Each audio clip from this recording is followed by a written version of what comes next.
himself and his family as they have lived here in Fort Worth. Would you tell us your name? Philip Sheinberg, with no middle initial. Thank you. When did you or your family come to Fort Worth? My father immigrated to Fort Worth before World War I. As close as we can tell, it was about 1907 or 1908. He was born in 1892 in Russia. His birthday has always been a source of mystery to the family because as he got older, his birthday advanced. It used to be 92, then it was 93, then it was 94, but I think it was about 1892.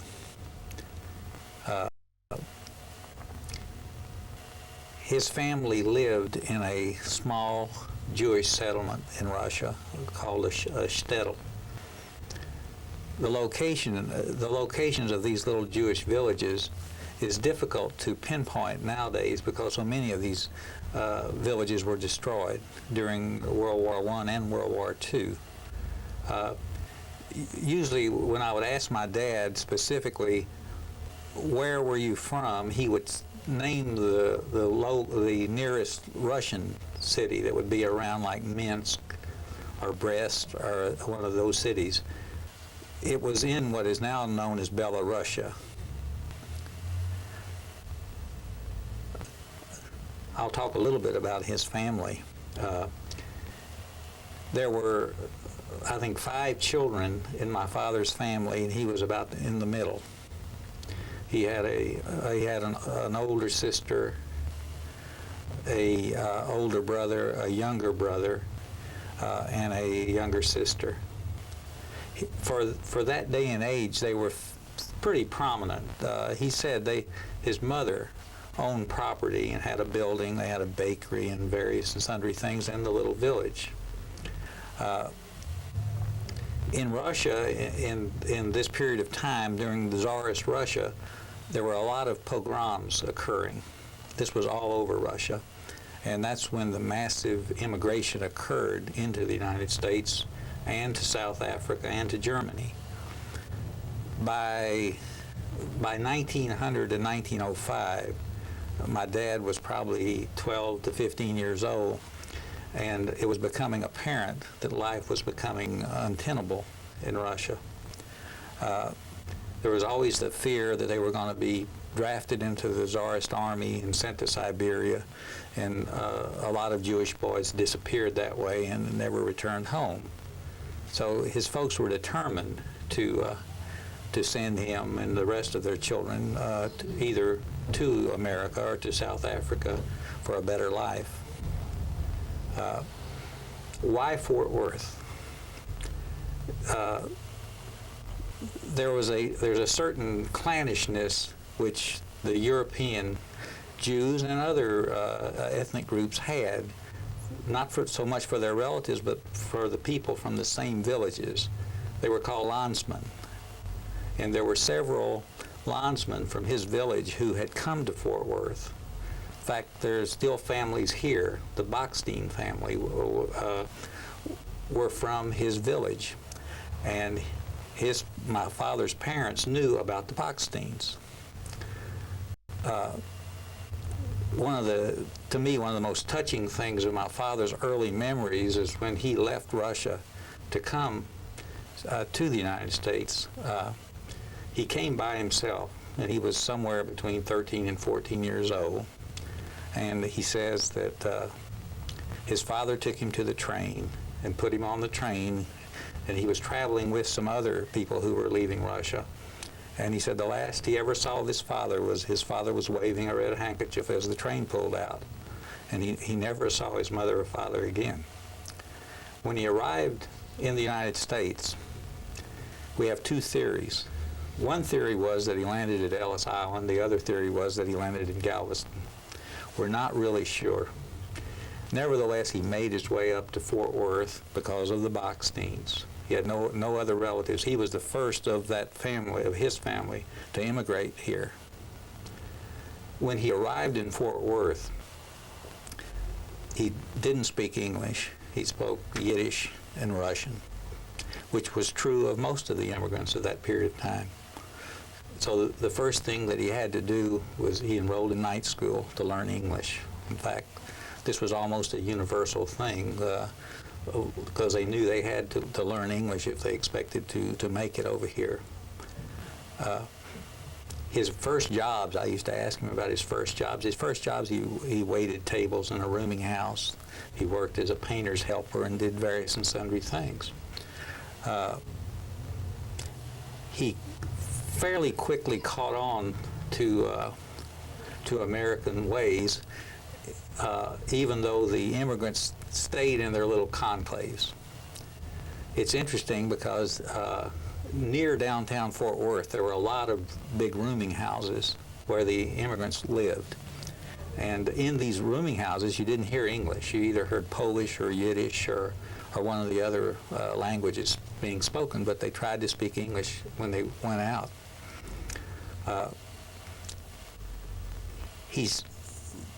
Then his story is the story of most of these immigrants. He saved what money that he could and sent it back to his home to send for his brothers and sisters. About 1915 or 1916, he opened up a small store in downtown Fort Worth near what later became Leonard Brothers and Stripling's. But even at that time, he realized that most of the real commerce in Fort Worth was in the stockyards on the north side, because both packing houses were working, and he knew that's where the future probably was for Fort Worth. World War I was coming. Congress passed an act about 1960, I think it was, in which if the various immigrants would join the armed forces, they would speed up, they would become citizens. Normally they had the 7-year period you had to wait to become a citizen. So my father volunteered to go into the Army in early 1917.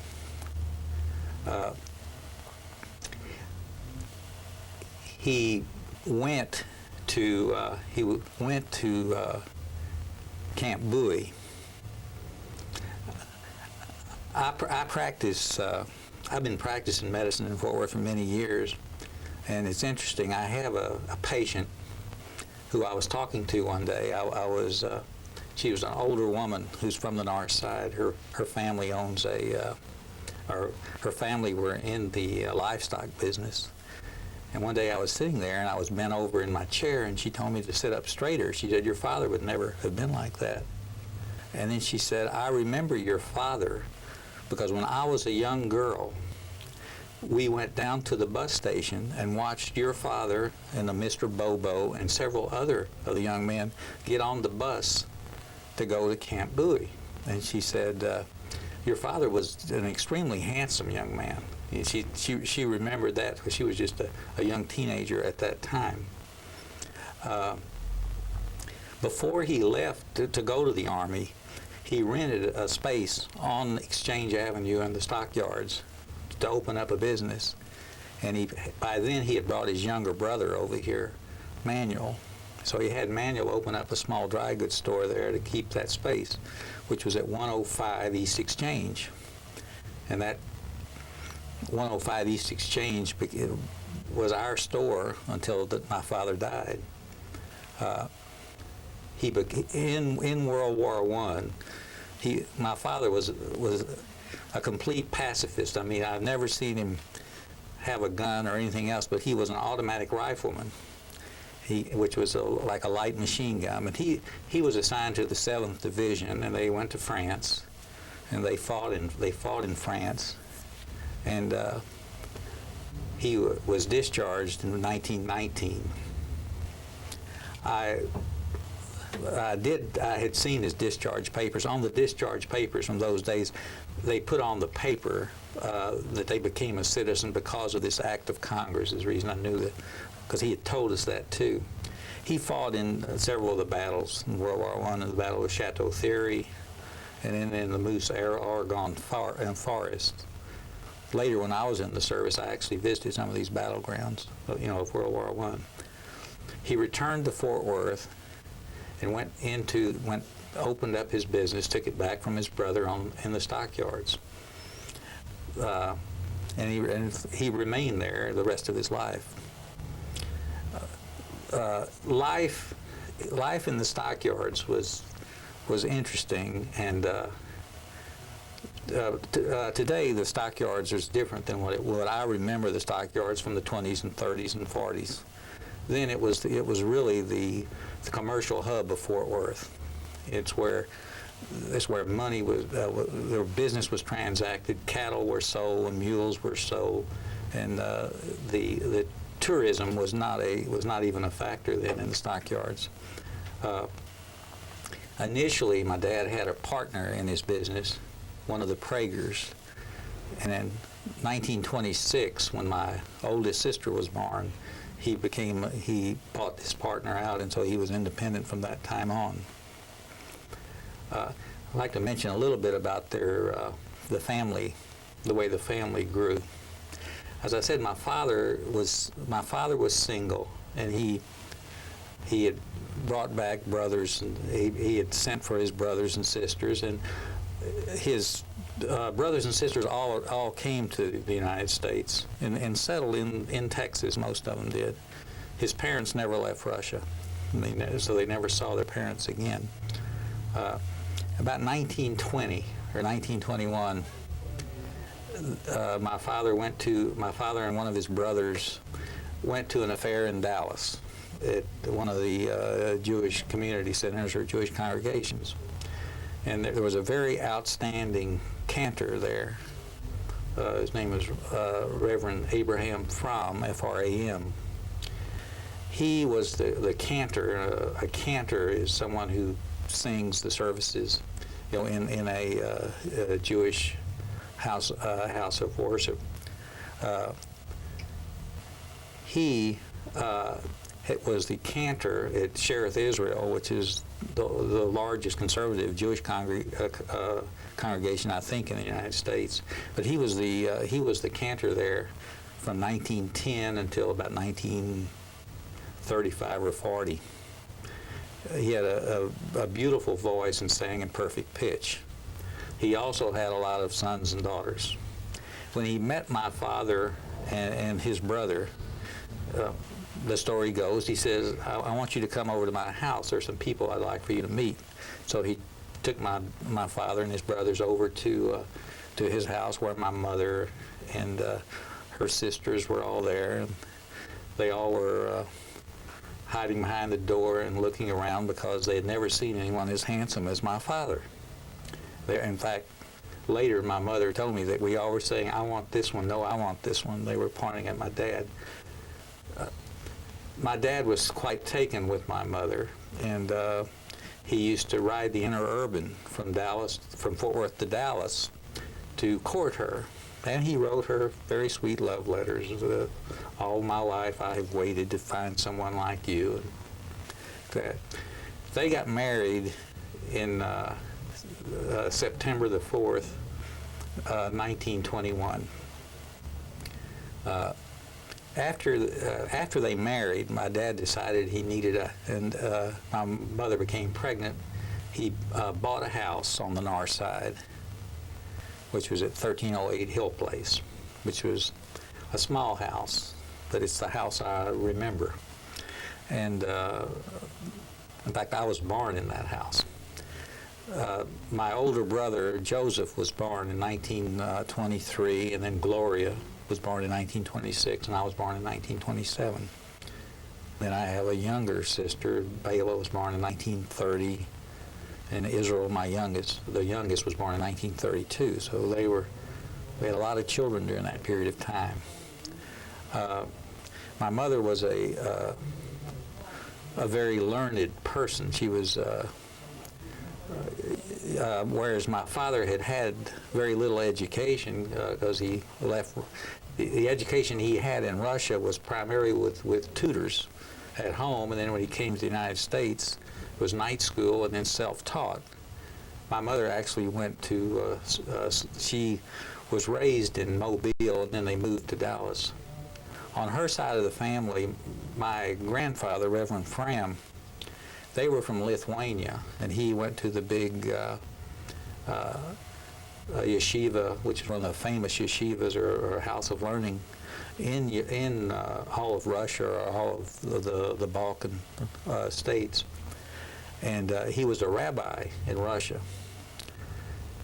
About 1900, he was offered a position in Mobile, Alabama, as a cantor.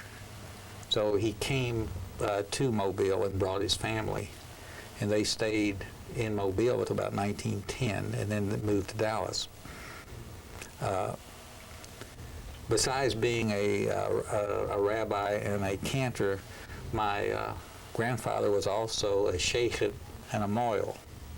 A sheikh is someone who can slaughter cattle and chickens kosher, and a moil is someone who performs circumcisions. So he was quite in demand. In fact, most of the people in this area my age, a little older, a little younger, were probably victims of my grandfather. It's sort of interesting because some of my closest friends in Fort Worth are the Lusky family, and my grandfather, he performed the bris on all the boys, and also when Mr. and Mrs. Lusky got married, my grandfather performed the wedding ceremony and sang at their wedding. An interesting thing about Fort Worth in the 20s and 30s is we talk about the society, the ethnic society. Fort Worth nowadays really doesn't have one kosher meat market. The people in Fort Worth who still keep kosher usually either send for their meat or go to Dallas. There's still a few markets in Dallas.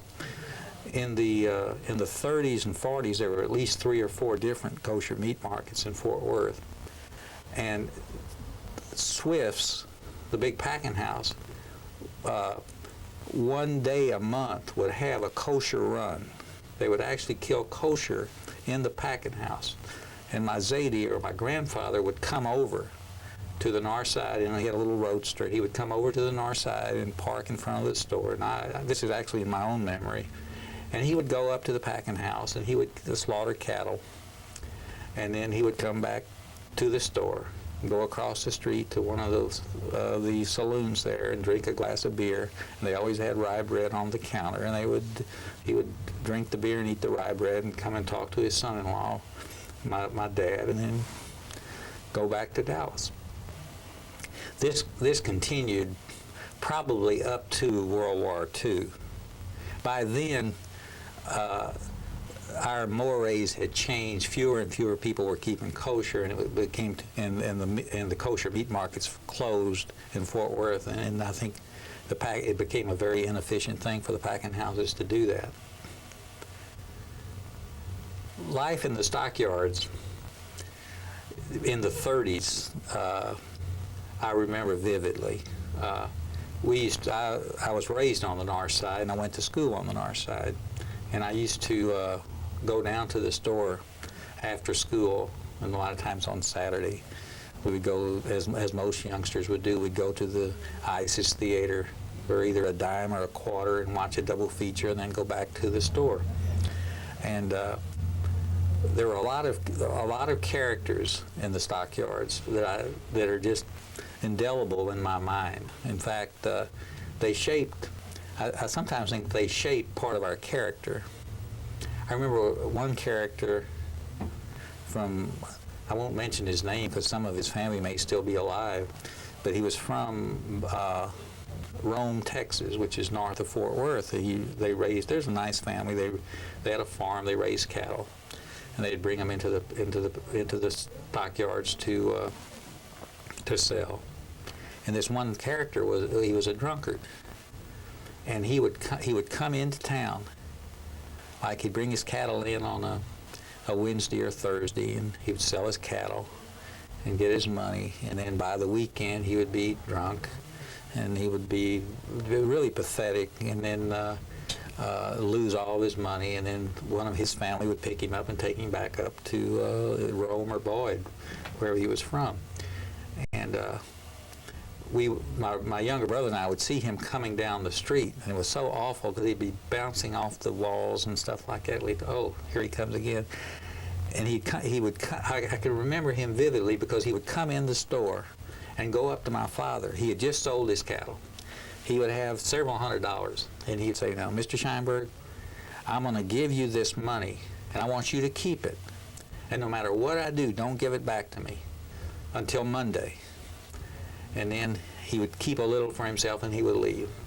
And a couple hours later, he'd be back in the store, drunk as can be. I want my money. You know, and this would go on and on and on. And I remember we used to ask my daddy, why do you even put up with this man? And he would say, well, he really is from a nice family. And you know, I feel sorry for his family. Again, not too many years ago when I was practicing it, I had some people that came in from that same town. And I asked them, did you happen to know this so-and-so group of this family? Oh, yeah. They're really fine people. And I say, well, did you know this particular one? Oh, yeah, he was terrible, because they even knew that he was. But I think that's probably one of the things that kept me from ever, or my brothers, from ever really becoming drunks, just looking at him. Another interesting person from the north side, a little bit different vein, was one of the commission men. I'll mention his name, but his name was J.D. Farmer. And they had a commission company, Farmer and Cooch. And J.D. was a very close friend of my father's. I think they were about the same age, and he was the typical raw-boned Texan, a very handsome man, always dressed neatly, every year got a new car, always parked it in front of the store. And every time my daddy would get in merchandise, he knew that J.D. would take the newest shirt and the newest hat and stuff like that. And he would always carry, a thing I remember about J.D., he always carried the hugest amount of money, cash, because so much of the cattle business was a cash business, because their word was their bond. And he would come in the store, and my younger brother would be working in the store, like being a cashier. Israel was probably about 10 then. Every once in a while, J.D. would pull out a bill and give it to Israel. Israel, would you give me some change for the phone? And he'd hand him a $1,000 bill or something like that, which was, you know, an unheard of amount of money at that time. And you'd look at that and is this real? But this is the way that business was transacted then. That's why I say the commerce on Exchange Avenue was just tremendous.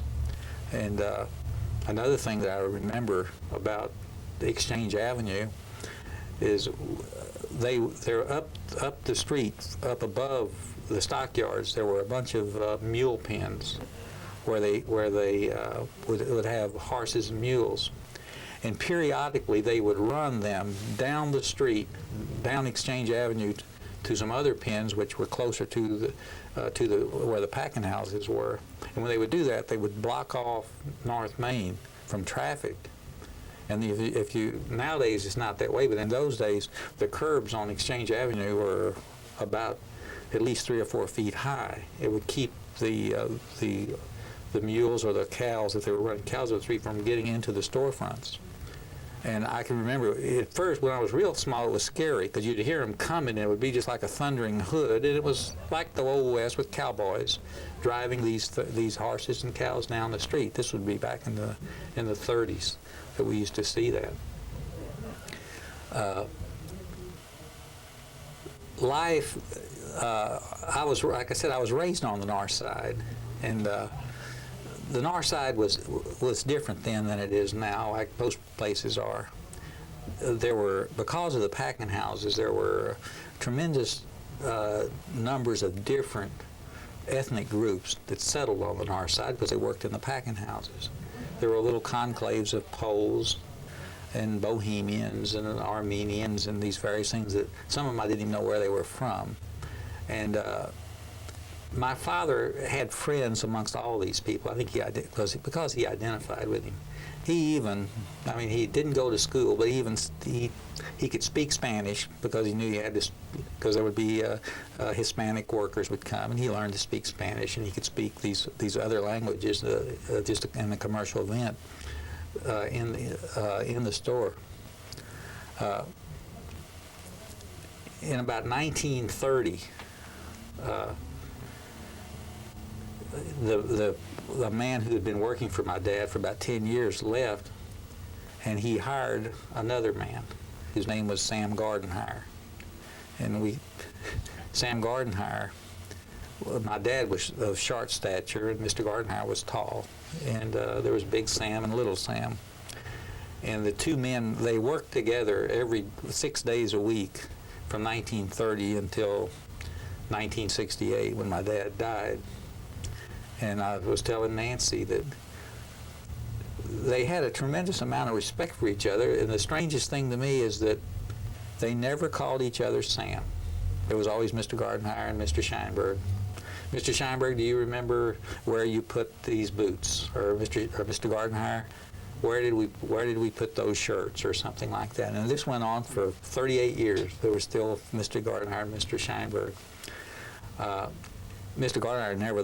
All of my brothers and sisters grew up as Mr. Gardenhire was almost like a surrogate father. In fact, when Mr. Gardenhire died in about 1978, it was just like you'd lost another parent, and it was the same for all my brothers and sisters when we heard that Mr. Gardenhire had passed away. One of the things I'd like to touch on, which because we're coming up on the anniversary of the flood, April the 19th, 1942. That was a Sunday. We had gone to Dallas. Because my grandfather was still alive, and they had in addition to his other talents, they had a big kosher meat market in Dallas, and we would go to Dallas almost every Sunday. They would get the meat for the week, and we would stay in Dallas and listen to Walter Winchell on the radio, talking about World War II. And then we would come back to Fort Worth the Sunday evening. Well, that day it rained and rained and rained, and we came back to Fort Worth, and it was about 9 o'clock at night. And when we walked in the house, the phone was ringing, and my daddy answered the phone. It was Mr. Gardenhire, and he said they'd had a flood in the stockyards. They had called Mr. Gardenhire's house, and the water had risen a couple of feet in the store, and he had been down there, and he was trying to lift everything up to higher grounds. And so my daddy and my older brother Joe, they took the car and went down to the store. I had a Star Telegram route at this time, and I would get up at 3 or 3:30 in the morning to go through my morning papers. When I got up at 3:30, my mother was still up, and she was concerned because she hadn't heard anything from my father or from Joseph. So I went down to deliver my papers, and on the front page of the Star Telegram, the headline was, "Flash Flood Hits North Side." And there was a picture on the front page of the Star Telegram taken from a little bit up North Main, but shot back towards Exchange Avenue, and you could see the water level. There's a drugstore on the corner, and the water was up about 10 to 12 feet. It was, you could see just the top of the stores and stuff. Well, I delivered my paper out, and I came home, and then, I guess it was late in the morning, the floodwaters receded. And so my dad and Mr. Gardenhire and Joseph were able to come home. What happened when they were there, they had put the car in front of the store, and they were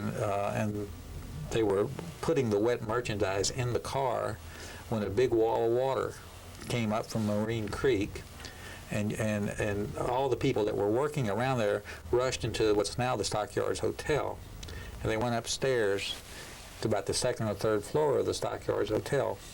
The Stockyards Hotel now is a fancy place. In those days it wasn't. Well, they spent the night in the hotel, and Joseph, who was, I guess Joseph was he was born in 23 and this was 42. Joseph was telling me later, that's the scariest night I ever had, went through, because you could hear the cows and mules and like that were drowning down there. And when the water went down the next day, all of the south side of Exchange Avenue was washed out. The storefronts, they didn't have fronts or backs, they were just side walls. You could see all the way through the stores. They even found a dead mule in one of the buildings, which I think now is probably the White Elephant Saloon. Those were all washed out. And that's the first time I ever saw my father cry was when he came home, because the water had gotten about 12 feet in the store, and there was the World War II was already going on, and things were getting hard to get, and he knew he was ruined, and there was no such thing as insurance for that type of thing. And the thing that saved my father's business was one of our Fort Worth families, the Monig family. William Monig, who is the founder of Monig's. They had Monig's Wholesale and Monig's Retail. Well, my father had bought a lot of stuff from Monig's Wholesale that he sold. And William Monig contacted my father and said, Mr. Sheinberg, we want you to stay in business. And he wrote letters to all my father's creditors and said, this is a hard-working man, and I think we should keep him in business, which they did. They extended him credit, and he was able to actually stay in business, during this period of time.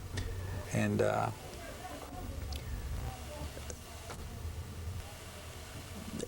one of his, the thing that helped him too is that about 1943, there was a store in West Texas in Monahans. The owner was going into the Army, and my father went out and bought his merchandise and brought it back to Fort Worth and put it in the store, and was able to stay in business, during the war and then after the war.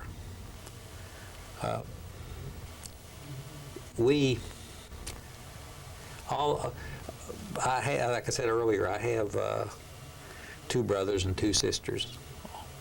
We all were educated in the Fort Worth schools. All 5 of my father's children ended up going to college and graduating from college.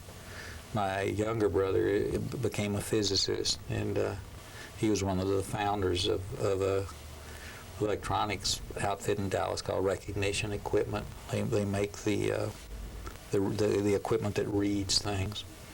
And my older brother went to A&M and got a degree in aeronautical engineering, and he owns a tool manufacturing company or tool company in Corpus.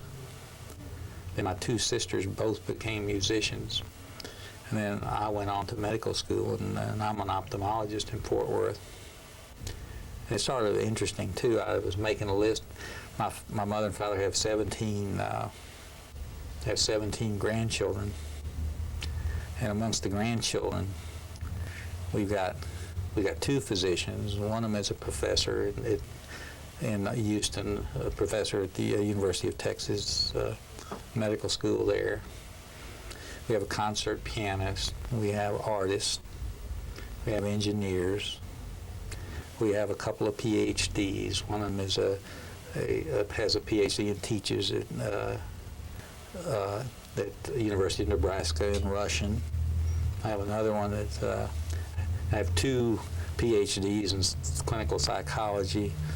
Then I have another one of the grandchildren is an elementary school teacher in Dallas. Another one is a PhD, and he's a research scientist at Baylor in Houston. So from the humble beginnings, I think they did quite well. It's sort of, to me, it's interesting that the work ethic that I remember, from my father and my mother and all of them. I wonder if our children today have that type of determination or that type of work ethic. I think need to get some particulars. Sure. What's your father's name? Oh, my father's name is Samuel Sheinberg, and my father's motto, or the slogan of the store, was Samuel Sheinberg, the working man's friend. And I think I still use many of my father's expressions, because when things happen, my father would always say, well, such is life in the stockyards. And I still use that expression. Another thing is when my wife fixes a very nice meal, I quote my father and I say, this dinner is better than my business. Or if she doesn't want to make a very fancy meal, I said, well, you have to eat according to the business. These were little things that you remember from them.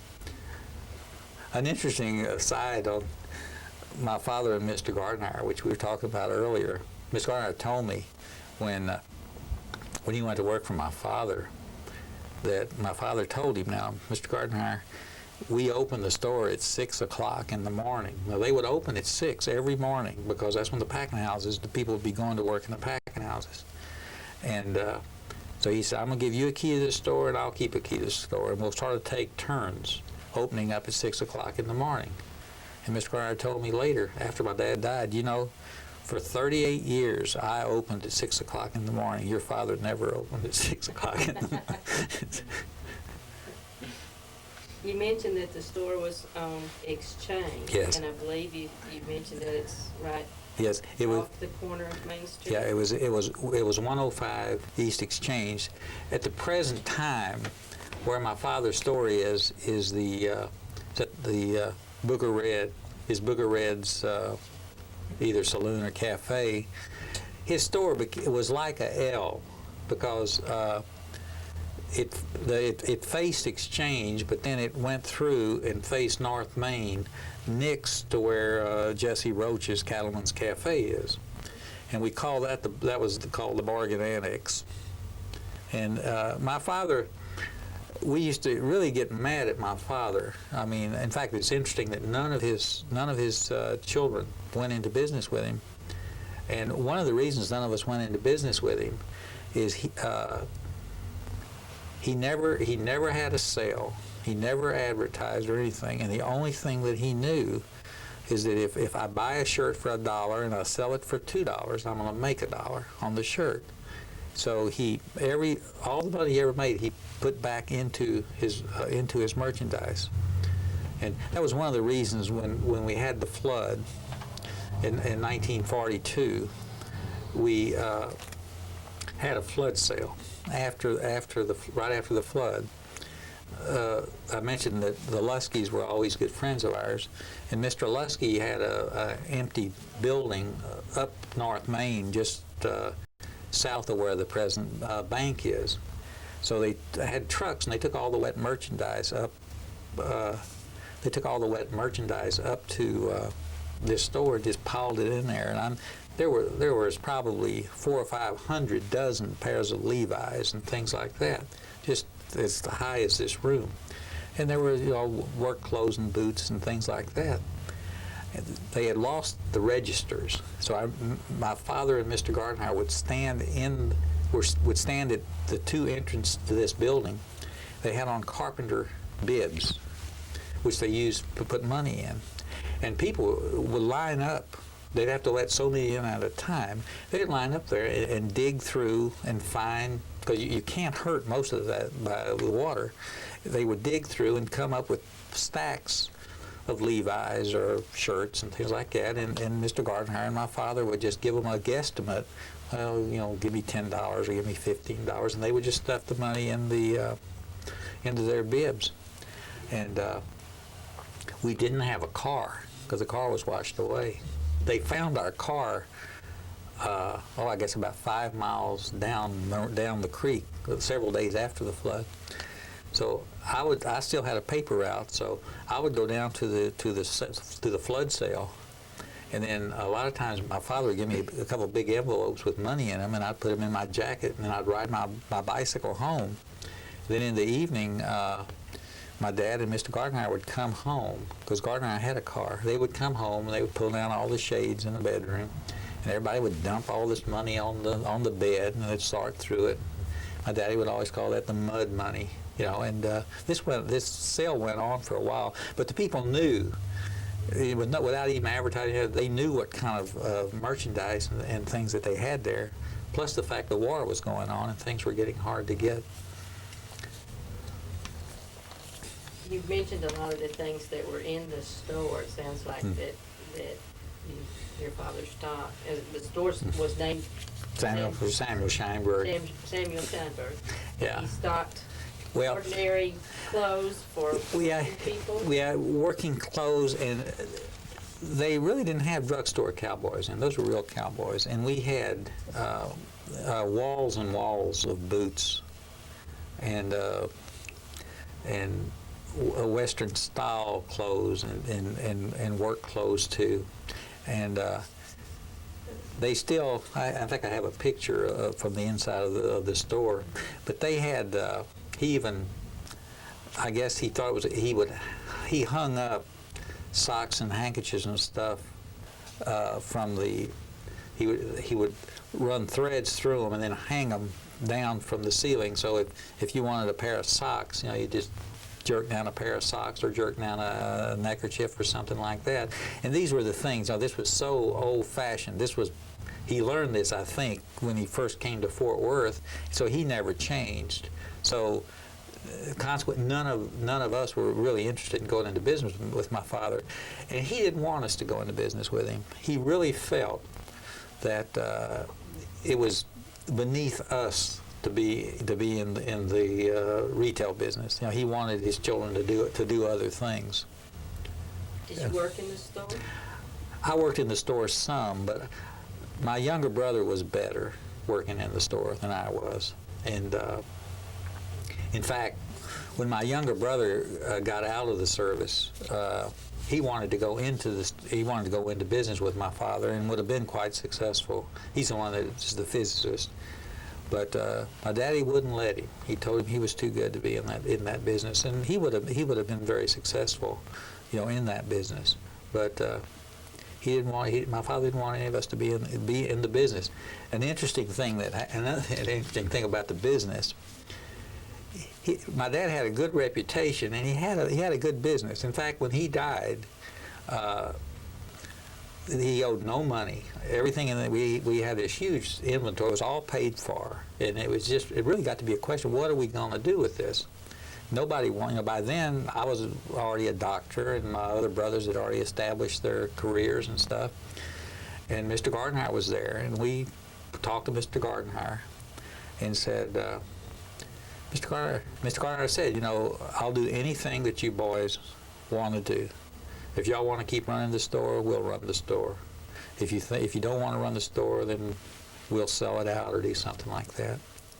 So, well, we probably just need to liquidate the store or something like that. So Mr. Gardner said, that's fine. And that's what we did. We had sort of a liquidation sale and sold out the store. Now, my father, like I said, he always called Mr. Gardner, Mr. Gardner. Mr. Gardner always called my father Mr. Sheinberg. He always said about Mr. Gardner, he said, well, he's a good, honest man, and you know, you could trust him with your life, but he doesn't know how to run a store. And we all knew that, because my dad had told us that for all our lives. So we closed the store, we sold it out.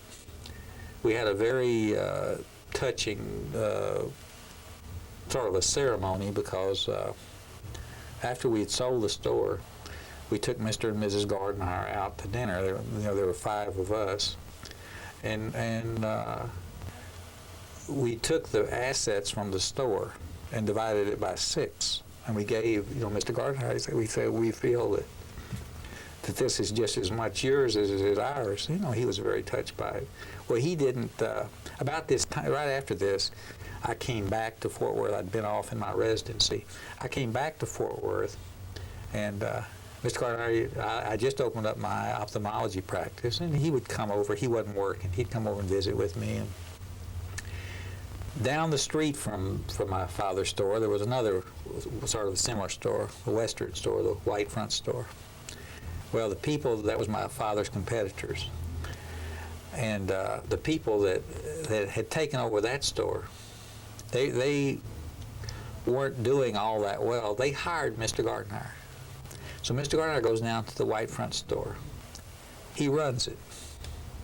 He turns it into a wonderful store. Just about the time the packing houses had closed, but the tourists were beginning to flock to the north side. Mr. Gartenhire would pay the tour bus drivers to park their buses in front of his store down there and all like that. And I would go out and have lunch with Mr. Gartenhire periodically, you know, after I wasn't that busy in those days. And we'd sit there in the Cattleman's Cafe eating. Mr. Gartenhire would say, you know, Philip, biggest mistake we made in the world was to close the store. We could have done so well and all like that. And I'm sitting there thinking, my father told us all these years that this man didn't know how to run a store. Can you tell us what you remember as sort of a typical day for your father? You've mentioned that they opened at 6, but he was not the one who usually opened. No, he didn't open. Well, I'll give you a typical day for my father and my mother. Right now we're getting into the Passover period of time, and we kept a very strict Orthodox Jewish home, mainly because of my mother. I can remember we had one car, as most people did in those days, and my mother would get up in the morning and take my father to the stockyards, to the store, and then she'd come home. And in the meantime, the rest of us I would go down to Denver Avenue with maybe with my 2 younger siblings, and my sister by then was in junior high, was at Elder, and my older brother was either at J.P. Elder or at Northside. Around 11:30 or 12 o'clock, my mother would drive down to Denver Avenue. We would go across the street from the school, get in the car. She would bring us the food for Passover. We would eat in the car. We would eat the matzahs and the soup and the gefilte fish or whatever she would have. Then she would drive up to Elder and repeat the same thing. Then she would go to the stockyards and pick up my father and bring him home, because he never ate in the stockyards. He would go to work every day. He would go to work in the morning, come home for lunch, because they ate their big meal in the middle of the day. And then he would go back to the store. And then my poor mother, then we would come home from school. My mother would probably take us to religious school or to music lessons. The girls always took music lessons. And then she would go pick up my father. When my father would come home for lunch, the thing I always remember about my father coming home for lunch is the only time every day for lunch, he would take a shot of whiskey. I think just to relax, 1 shot, that's all he would take. And I had one exception. He had one of his sisters, I have an aunt, Bella, his older sister, ended up living in Breckenridge, Texas. And Aunt Bella was the perennial pessimist, and she would write my daddy letters in Yiddish, and he would come home, and if there would be a letter from Aunt Bella, he would take a second shot of whiskey, because then he would sit there and read her letter, and every once in a while, if I happened to be there, I'd say, he'd go, and I'd say, what's the matter, Daddy? He'd say, nothing. He said, I want you to listen to what Aunt Bella says. She would say, well, Joseph, that's her oldest son, Joseph has a job, and Herb is doing this or something like that. I know something bad is going to happen because of all these things that are happening. How late did the store stay open? The store, during the week, the store would stay open usually till about 6 o'clock. Although my father would stand in front of the store. Mr. Gartenhire would go home. My father would stand in front of the store, and he would watch until there was no one on the street, and then he would close. Huh? How he was dressed. Oh, and my wife said, "How'd your father dress?" My father was surrounded by all this stuff. Always wore a tie and a shirt. Was always formal. The only thing in later years he did start wearing boot shoes, but I think because they were more comfortable for his feet. But he never ever varied from that. We would give him sports shirts and things like that for holidays and things, and invariably he would button the top button and put on a tie because he just felt that formal. And he usually wore a hat. In fact, I can remember when we would go to the synagogue. Jewish men in the synagogue either wear a yarmulke or a little kaput or whatever you want to call it, or a hat. And most men ended up just wearing the little yarmulkes, the little skull caps. But my father always wore a hat, and show that way because he was formal in that sense. On Saturday,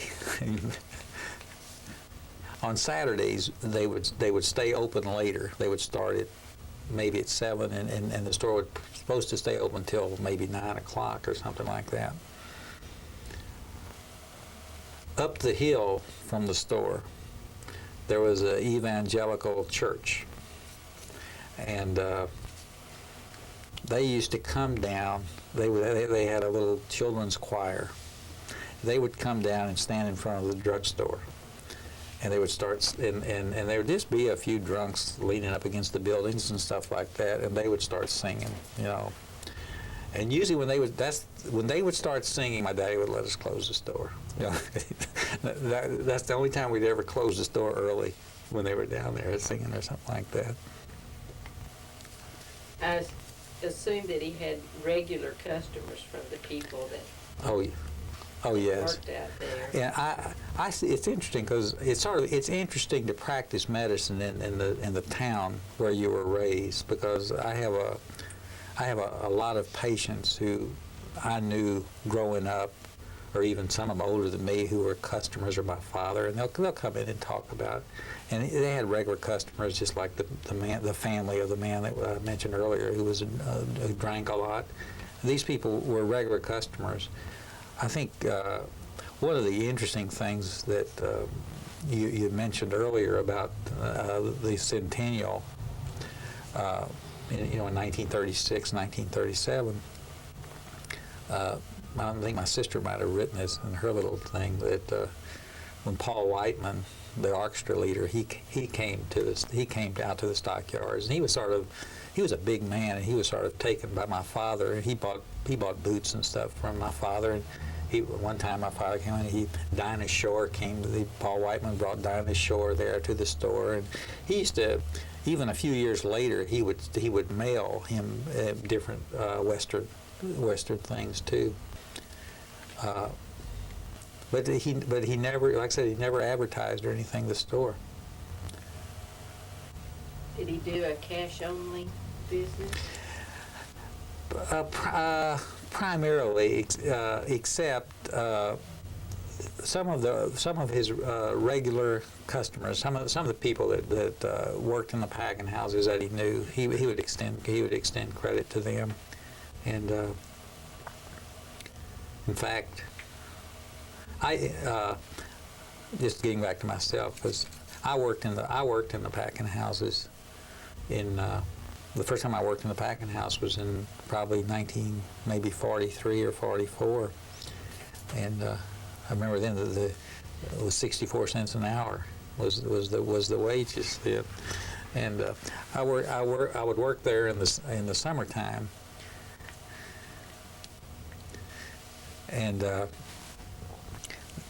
I worked there intermittently in the summers, and as late as 1951 and 52, I was already in medical school, and I worked in the packing house between my freshman and sophomore year, and then in between my sophomore and junior year. And after that, I finally decided it wasn't very dignified. What did you do? Well, it's another. Well, one year I worked in the smokehouse. We used to take these big racks of. They would smoke these big. Trees full of hams and bacon, and you would push them into these ovens, and they would burn sawdust and smoke them, and you'd pull these racks in and you'd pull them out. And I would do this was in the 40s, because by then we moved from the north side in about 1944. We moved over on Rivercrest Drive to a lovely home, facing the golf course. And I would come home from the packing house, in my overalls and stuff, and my mother would make me undress outside. She wouldn't let me in the house with that stuff on there. And then other years I worked in the packing house. One year I worked in what's called the off-fall cooler, where you'd package chitterlings and the various things from the cows, and mainly just manual labor. It's sort of interesting the way the packing houses worked, because in the early days, especially in the 40s, if you wanted to work in the packing house, you just went out to the packing house, and you just stood outside the fence, and somebody would come down there and go along and, well, I need 6 people today, you, and you'd follow them in there, and you'd sign up and you'd work. And then I think when I worked in the packing houses by the 50s, we probably went into an employment office then and actually filled out a form to work there.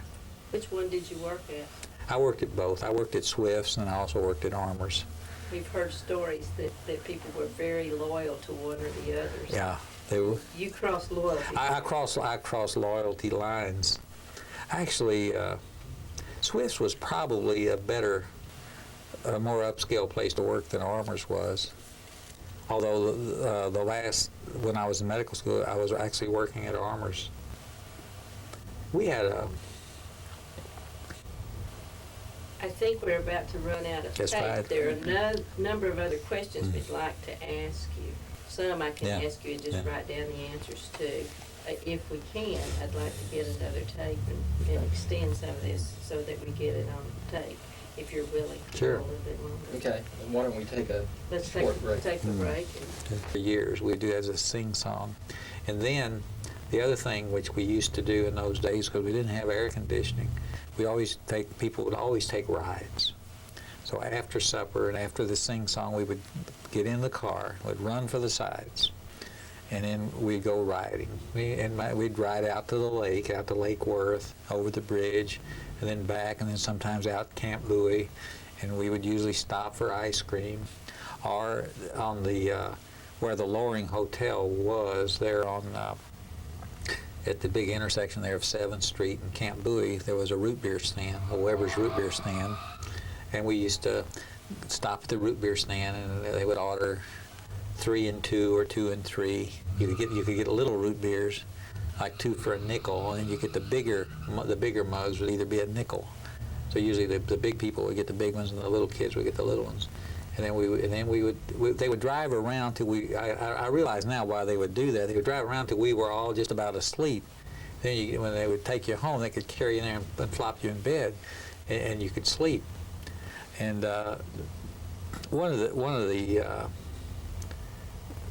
we were really an integrated society. There were very few Jewish people on our side. There was our family, and there was the Dreschers, who had a couple of daughters, and probably a few that I've overlooked. But all of our friends were non-Jews, and so I was sort of raised in a non-Jewish area, but we were religious, so we had to go to Hebrew school. And Hebrew school in those days was downtown. It was on Taylor Street, where the big government building is now. That's where the synagogue used to be, and there was the Hebrew Institute there. And after school, Monday through Thursday, I used to have to go to Hebrew school, and so did my brothers and sisters. And that was always, I'm sure my mother and our God will forgive me, but I just hated it to have to do that. And all my friends would be out playing, I'd be going to Hebrew school.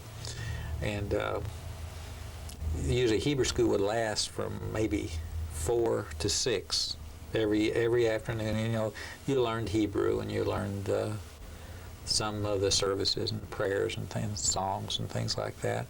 And then I used to ride the bus home from downtown. I was maybe 11 years old, 12 years old, and you didn't think anything of it in those days. I used to walk from Taylor Street over to either, I think it was on Main or Commerce, to catch the Central Avenue bus and ride the bus home and get off the bus and run home. And usually I'd get home just by the time we were getting ready to eat supper. And my brothers and sisters all did the same thing. On some occasions, my mother would come and pick us up, from Hebrew school. We wouldn't have to ride the bus. Then on Fridays, we didn't have to go to Hebrew school. But then they would always make us go to services, So you could at least play in the afternoon. I used to, even though I'm small, I always liked football. And in fact, I played football at Northside. And when I was a kid, we used to play football on Saturday mornings at Denver Avenue. We had we had a team, in fact, and we would. I guess because economically we might have been a little bit better off than some of the other kids. So because I'd usually have a helmet. Or a helmet and shoulder pads. A lot of them didn't have that type of thing. But we had a little team, and we used to play, and we occasionally would meet up with some other team and play them too on Saturday mornings. And I mentioned the elders. I'd like to talk a little bit about the elders. They were such an outstanding family. J.P. Elder was the superintendent of the packing house of Swifts, and he had 10 children. And the youngest was Boyd, who I grew up with. Boyd was he was born in June, and I was born in October. And when I started school, when I went to kindergarten at Denver Avenue, I went down there because you could go at midterm. And so I went down there, and my mother took me, and I went into Mrs. Tomlinson's kindergarten class, and I sat there, and Miss Tomlinson said, "Welcome." And I sat down, just have a seat, and I sat down. She said, "Are there any children here that you know?" And I looked around the room, and then Boyd was on the floor, sitting on the circle on the floor, and he was waving at me. I said, "Oh yeah, this is Boyd." She said, "Oh, he's going into the low first grade." I said, "Oh," so he went on into the low first grade, and I stayed in kindergarten. Well, I don't know whether Boyd, rumor was he did it on purpose, but I don't know whether he did it on purpose or not, but he failed the low first grade. And he and I went all through school together after that. And the elders, they lived on Grand Avenue overlooking the Jacksboro Highway. And they were interesting because they did things that I didn't know anything about. They had bird dogs, and they went hunting. And Boyd had a horse.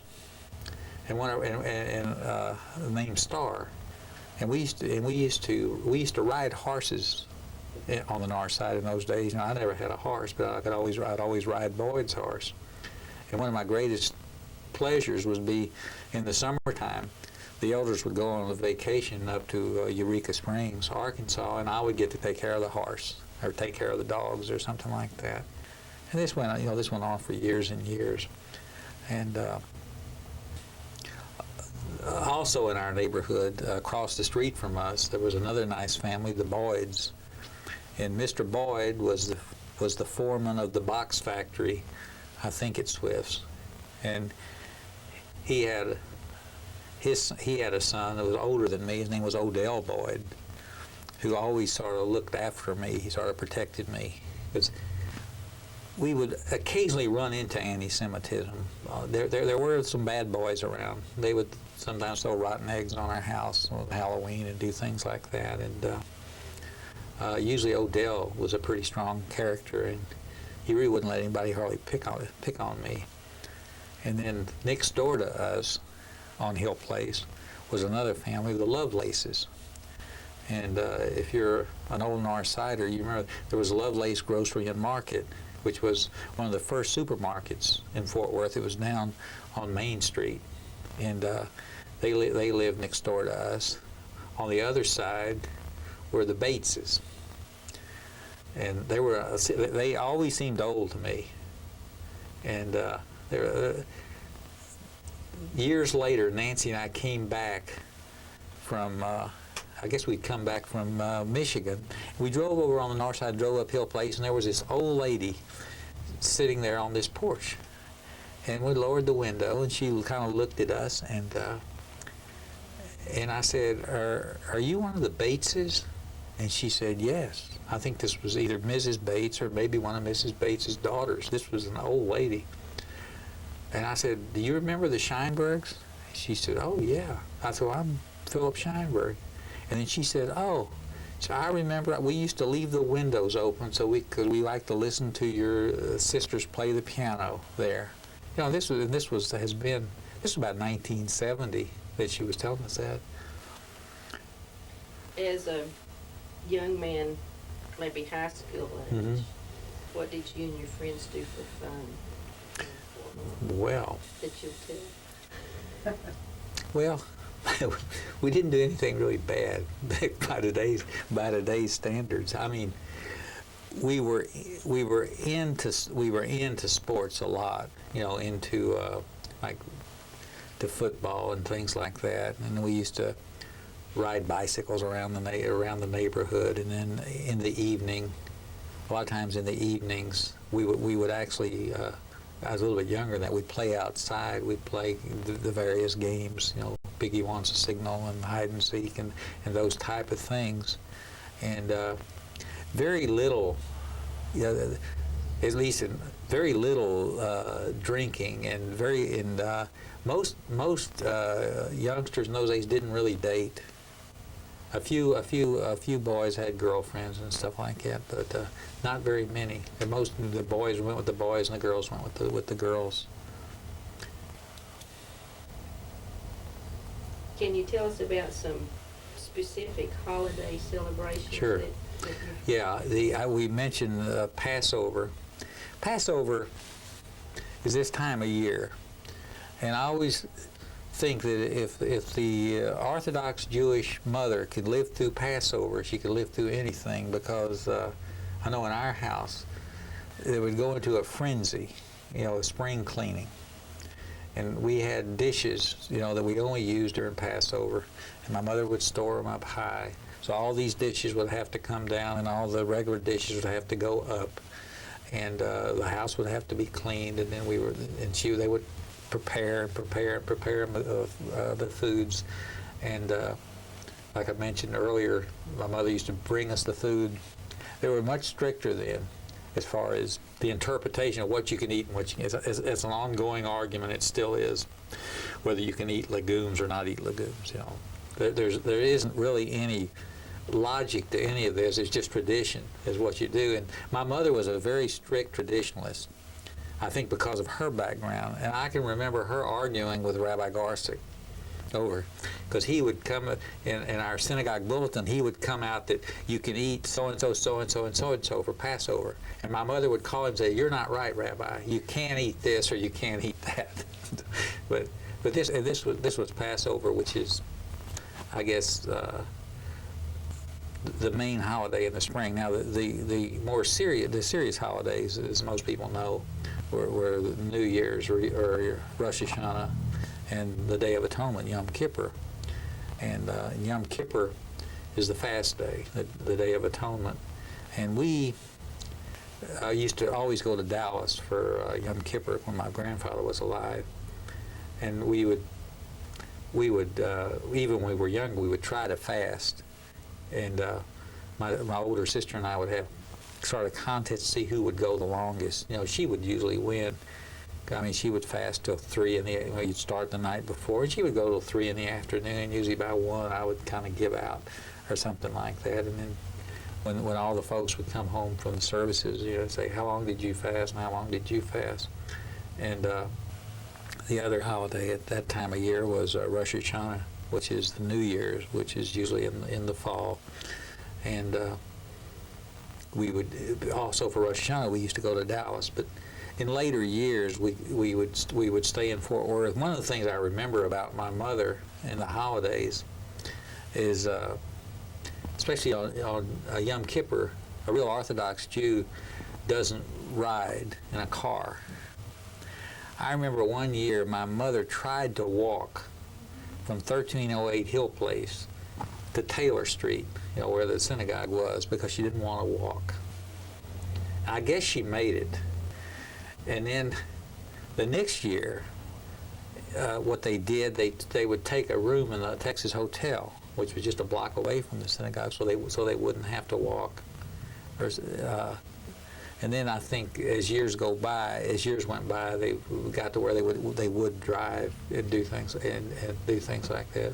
The other holiday which I'd like to mention is Hanukkah, and here again, being Jewish in a Christian world, Hanukkah is Christmas is a very traumatic time for Jewish kids. And like I said, we were really raised, you know, I was raised around non-Jewish kids, but we still observed all the Jewish holidays. And I know Christmas, Boyd, the youngest of 10 kids, and also from a pretty prominent family, he would always get these tremendous gifts, you know, and I always go up there on Christmas morning to see what Boyd got, you know. And I think there was a little bit of envy there. We used to get gifts on Hanukkah. Now our kids, Nancy and mine's kids, we used to give them a present every night for 8 nights, but we didn't do that. We used to we'd get our presents usually on the 5th night of Hanukkah. And they would, when we were real little and we thought there was such a thing as a Hanukkah man as opposed to Santa Claus, they would put the gifts in one of the closets.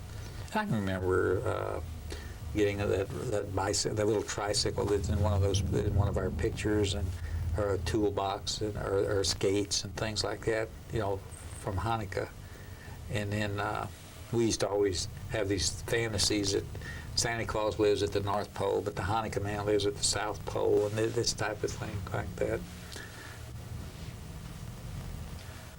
So Hanukkah and Passover are times that are real family times. They're very, very, very, very family oriented, and in fact, both of the other holidays like Yom Kippur and Rosh Hashanah are more church oriented, you know, ceremonial. These are more family things, and Hanukkah especially, because Hanukkah is really a festival. You know, it's Hanukkah, you light a candle each night, and we still sing the songs and what have you. And then Passover, in a way, it was pleasant because it was a real change of pace as far as your eating habits and things like that. When it's funny now, Passover always seems to get over with quick, and it starts tomorrow night. I remember when I was a youngster, it just seemed to be interminable, and the greatest thing would be when Passover would be over, and we could go to Ashburn's Ice Cream on the north side and get ice cream and an ice cream cone. You know, you just sit and think about that, you know. Expectation. Oh, yeah. Oh, yeah. Well, I really appreciate your time, Dr. Sheinberg, and sharing your family history with us. I know you brought some pictures for us to look at, and we hope that sometime in the future we'll be able to borrow some of the memorabilia that you have with your family, and maybe use it in some of the educational programs here at the museum. Yeah. Thanks very much. Yeah, you're welcome. It's my pleasure. Now we have to do an official thing. Yeah.